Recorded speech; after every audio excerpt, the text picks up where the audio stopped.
Bertie, it is wonderful to see you here. This is a place you've been coming for a very long time. You come back every year, and you're always a big part of things here. But this year in the annual letter, you really took center stage. I mean, you were the opening of the letter, the heart of the letter, the end of the letter. Warren said that when he thinks about writing this, you are his perfect mental model. What did you think when you read that? I cried. That's what I think. Yeah, but I'm going to try not to cry right now. Anyhow, no, it was so sweet. He told me he was going to put me in the annual letter, but he didn't read it to me or anything like that, and I had no idea it was going to be what it was. And yeah, it was so sweet. I mean, I think about it a lot. It was so lovely.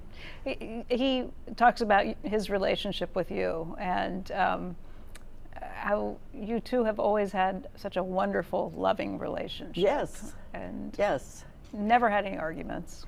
No, you know, and it's. I was thinking about it in terms of, you know, talking with you and stuff, and I thought, gosh, well, he's the closest person to me in the world because he's been in my world ever. He's older, for anyone that's wondering, and he's been with me my whole life, and still is. And there are not many of us in our generation left now, so that even makes it more special. But even without that, you know, he's the one that has always been there, and in a way, he's my big brother, and he's protected me or always helped me if I need it, and he's, for length of time, you know, my biggest ever, and still is, emotional support. Warren pointed out in the annual letter that you are a really smart, savvy investor, that you're somebody who reads many newspapers every day. You have an opinion about financial issues, but you're also somebody who is a very smart investor in her own right, that you, something like 45 years ago, you kind of decided to take all of the other things that you were trading, and what happened? You put everything into Berkshire for the most part. Well, I figured out that Warren was better at it than I was. That was easy.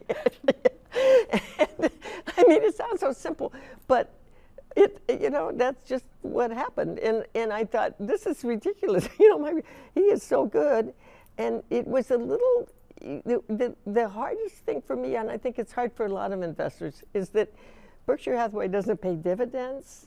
And I was at a place in my life where I wanted some dividends, you know. And Warren said, well, you just sell stock, you know. It's like, sell stock, you know, no, you can't sell principal, you know, whatever.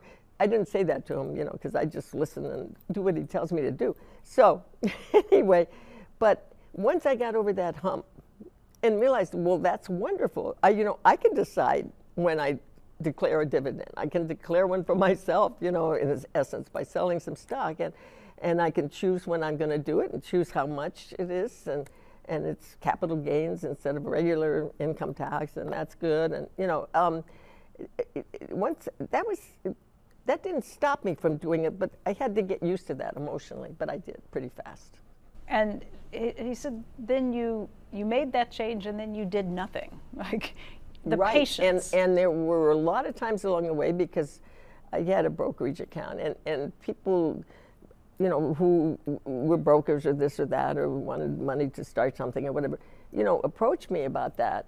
But luckily, I didn't even have to think about it much. I mean, I knew I was all in with Warren, and still am, and all the way. So you and Warren have always had this wonderful relationship. He says you all have never had a fight, but he does say that there are some competitive streaks. Oh, yes, yes. What comes to mind when you think about competitive games or issues with Warren? Well, being younger, we had an older sister who's now gone, but she was very sophisticated and whatnot. And I think Warren was very smart because he picked out me to play all the games with, because I'm 3 years younger, and he won everything. And for some reason, it didn't bother me. I still wanted to play. You know, I was always hoping for a win. So we played everything from ping pong to cards to Monopoly to boxing to, I don't know, anything that you could play, we played. And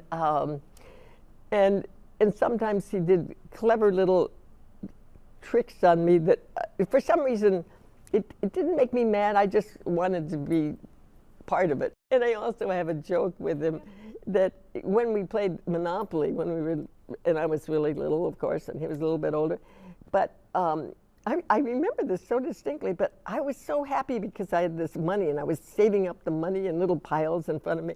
But as I noticed as the game went on, I was landing on more and more properties, and then they had houses and hotels. Pretty soon all my money was gone. And I realized too late that it was a better strategy to buy property than hoard the money. But my joke with him about that is, and we laugh about it because it is actually a joke, but that I trained him to be a winner, because since he was winning all the time, playing against me, that he owes his great success to the fact that I trained him to win. And he loved it so much he just kept going. But that's a joke. It's good work, Bertie. Thank you so much for taking the time to talk with us. Yeah, well, it's a pleasure. And I just want to say one thing, because many people ask me about Warren, you know, when they find out about him and stuff. And to me, he's always been my big brother. He's my big brother. You know, I know he's this tycoon and stuff, and I sort of know that in my head, but that has nothing to do with my reality. He's my big brother, and he's always been a wonderful big brother, and I love him, and I feel so lucky that he's my big brother.